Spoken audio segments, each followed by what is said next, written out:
એક વખતની વાત છે, ગામમાં બે પડોશી રહેતા હતા. બંને ભણેલા ગણેલા, મહેનતી અને સમજદાર માનવામાં આવતા. પરંતુ ફરક ફક્ત એટલો હતો કે એક વ્યક્તિ દરેક વાતમાં એ સાબિત કરવા માંગતો હતો કે એ જ સાચો છે, જ્યારે બીજો વ્યક્તિ દરેક વાતમાં એ સાબિત કરતો કે સાચું શું છે. એક દિવસ બંને વચ્ચે ખેતરના શેઢાને લઈને ઝઘડો થયો. મુદ્દો બહુ નાનો હતો, પરંતુ બંનેની જીદ બહુ મોટી હતી. ગામના વડીલોએ સમજાવ્યું, પંચાયત બેઠી, ઉકેલ પણ આવ્યો, પણ પહેલો માણસ ઝૂકવા તૈયાર નહોતો. એ મનમાં વિચારતો હતો કે જો એ ઝૂકી જશે ને તો લોકો એને નબળો સમજશે. અને હવે વિવાદ વધતો ગયો. વાત કોર્ટ સુધી પહોંચી ગઈ. વર્ષો સુધી કેસ ચાલ્યો, પૈસા વેડફાયા, સંબંધો તૂટ્યા અને માનસિક શાંતિ ખતમ થઈ ગઈ. અને ત્યારે એક દિવસ એ જ માણસ એકલો બેઠો વિચારી રહ્યો હતો કે કાશ એ દિવસે હું થોડો ઝૂકી ગયો હોત. અહીંથી એ સમજાય છે કે અહંકાર હંમેશા મોટી મોટી લડાઈઓથી શરૂ નથી થતો.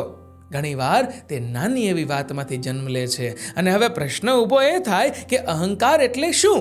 તો અહંકાર એ ભાવ છે જેમાં માણસ પોતાને એટલો મોટો માનવા લાગે છે કે તેને સત્ય પણ નાનું લાગવા લાગે. અહંકાર ત્યારે નથી થતો જ્યારે તમે સફળ થાઓ. અહંકાર ત્યારે થાય છે જ્યારે તમે માનવા લાગો છો કે તમારી સફળતા ફક્ત તમારા જ કારણે છે. અહીંયાથી માણસ શીખવાનું બંધ કરી દે છે. અને જ્યાં શીખવાનું બંધ થાય છે ત્યાંથી પતન શરૂ થાય છે. આ રાવણ કોઈ સામાન્ય વ્યક્તિ નહોતો. તે મહાન વિદ્વાન હતો, શક્તિશાળી રાજા હતો, શિવ ભક્ત હતો. પણ તેની સૌથી મોટી કમજોરી તેની શક્તિ નહોતી, તેનો અહંકાર હતો.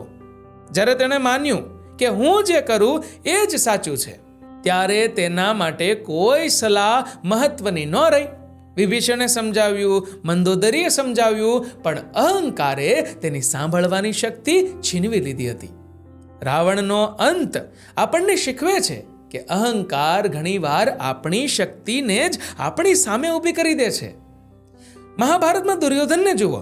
તેની પાસે રાજ્ય હતું, સેના હતી, સાથ આપનારા લોકો હતા, પણ તેની અંદર એ સ્વીકાર કરવાની ક્ષમતા જ નહોતી કે એ પણ ખોટો હોઈ શકે છે. વિદુર જેવા જ્ઞાની લોકો એની પાસે હતા, પણ અહંકારે તેના વિવેક પર પડદો પાડી દીધો. પરિણામ તો સૌ જાણે છે, સંપૂર્ણ વંશ નાશ પામ્યો. ધ્યાન આપો કે આ કથાઓમાં ભગવાન તો અંતિમ ચરણમાં આવે છે. પહેલા તો માણસ પોતે જ પોતાના અહંકાર સામે હારી જાય છે. હવે થોડી આજની દુનિયા તરફ નજર કરીએ. આજે કેટલાય સંબંધો ફક્ત એટલા માટે તૂટી જાય છે કે કોઈ સોરી નથી કહી શકતું.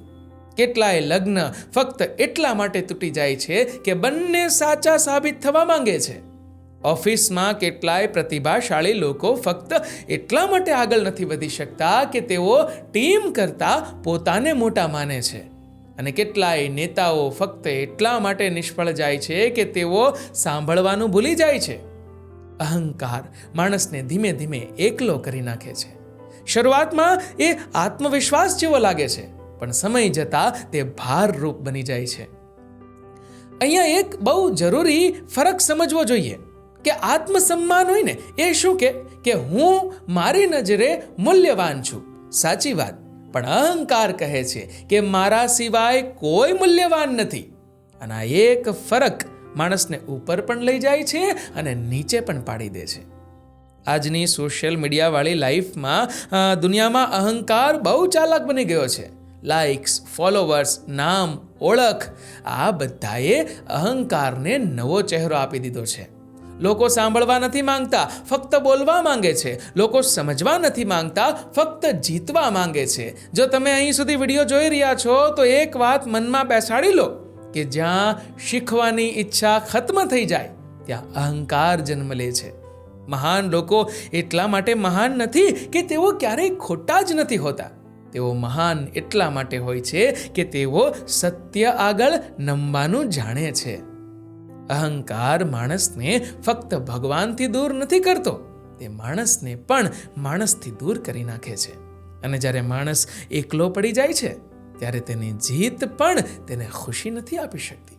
અહંકાર વિશે તમારું શું કહેવું છે કમેન્ટ કરજો, અને વિડીયો ગમ્યો હોય તો લાઈક કરજો અને શેર પણ. અને આવા જ બીજા પ્રેરણાદાયી વિડીયોઝ જોવા માટે સબસ્ક્રાઇબ કરો અમારી આ યુટ્યુબ ચેનલને અને ફોલો કરો અમારા ફેસબુક પેજને.